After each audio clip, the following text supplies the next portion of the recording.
Hey guys, this is Rahul. Today is 26th April 2020. Welcome to our Current Affairs Top 5 series. This video is highly important for all Indian government exam as well as state government exam, just like bank, SSC, JPSC, BPSC, JSSC, CTAT, JTAT, CDS, CAPF and many more exams. Let's see, इस video के इनमें आपको एक question दिया जाएगा जिसका answer आपको comment section में देना है। तो आप हमारे इस वीडियो क्लास तक बने रहिए और जो लोग अभी तक हमारे चैनल से जुड़े नहीं हैं वो सब्सक्राइब करना मत भूलिएगा। तो देखते हैं आज का हमारा पहला क्वेश्चन क्या है। And the first question is here, narcotic drugs and psychotropic substances NDPS अधिनियम जो हाल ही में सुर्खियों में था किस केंद्रीय मंत्रालय से जुड़ा है? एंड राइट आंसर इज वित्त मंत्रालय।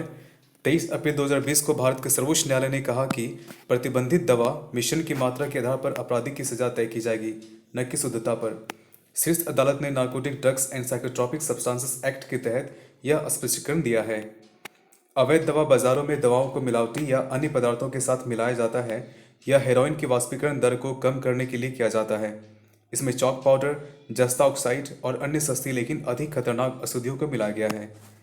नेक्स्ट क्वेश्चन देखते हैं।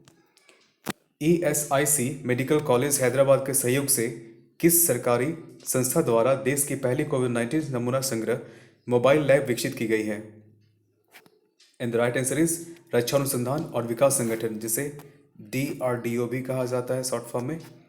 रक्षा अनुसंधान और विकास संगठन ने ESIC मेडिकल कॉलेज और अस्पताल हैदराबाद के साथ सहयोग किया है और देश की पहली कोविड-19 नमूना संग्रह मोबाइल लैब विकसित की है। इस मोबाइल लैब का नाम मोबाइल BSL-3 VRDAL लैब रखा गया है और इसका उद्घाटन केंद्रीय रक्षा मंत्री राजनाथ सिंह ने किया।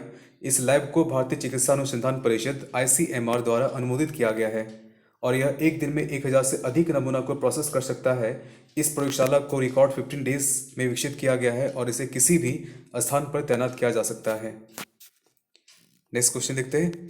भारतीय खाद्य प्रसंस्करण प्रौद्योगिकी संस्थान का हेडक्वार्टर कहाँ पर स्थित है? In the right answer is Tamil Nadu. IIFT Indian institute of food processing technology खाद्य प्रसंस्करण उद्योग मंत्रालय ministry of food processing industry के तहत एक शोध और शैक्षिक संस्थान है जिसका मुख्य परिसर तंजावुर तमिलनाडु में स्थित है। यह संस्थान कोविड-19 रोगियों के लिए पोषक तत्वों से भरपूर खाद्य पदार्थों का निर्माण कर रहा है। नेक्स्ट क्वेश्चन देखते हैं। खोंगजोम दिवस किस भारतीय राज्य या केंद्र शासित प्रदेश में युद्ध के नायकों को श्रद्धांजलि देने के लिए मनाया जाता है?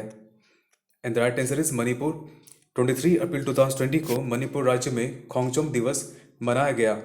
इस दिवस के द्वारा 1891 के एंग्लो मणिपुर युद्ध में लड़ने वाले योद्धाओं को श्रद्धांजलि दी जाती है। एंग्लो मणिपुर युद्ध ब्रिटिश सरकार और मणिपुर साम्राज्य के बीच एक सशस्त्र संघर्ष था। यह युद्ध 31 मार्च और 27 अप्रैल 1891 के बीच लड़ा गया था। इस युद्ध में अंग्रेजी की जीत हुई थी, जो ब्रिटिश लोग थे उनकी जीत हुई थी इस युद्ध में। नेक्स्ट क्वेश्चन देखते हैं। कोविड-19 किस भारतीय राज्य द्वारा शुरू किया गया एक मोबाइल एप्लीकेशन है जिससे ट्रक ड्राइवरों को राज्य में आवश्यक सामान के परिवहन की अनुमति दी जाती है? And the right answer is Mizoram. Mizoram ने कोविड-19 नामक से एक मोबाइल एप्लीकेशन लॉन्च किया है जो ट्रक ड्राइवरों को अन्य राज्यों से राज्य के लिए आवश्यक सामानों की आसान ढुलाई में सक्षम बनाता है। यह एप्लीकेशन ट्रक चालकों के लिए ऑनलाइन लाइसेंस या पास के रूप में कार्य करेगी। इस एप्लीकेशन के साथ पंजीकरण करने पर उन्हें M-Pass नामक एक लाइसेंस प्रदान किया जाएगा। Now the question of the day is here. Karnataka सरकार ने कोविड-19 से लड़ने के लिए हेल्पलाइन और मोबाइल एप्लीकेशन को आरंभ किया है, उसका नाम क्या है? तो इसका आंसर आपको कमेंट सेक्शन में देना है। तो आज का हमारा टॉप 5 करंट अफेयर्स का सीरीज कंप्लीट होता है। Thanks for watching. Have a good day all of you.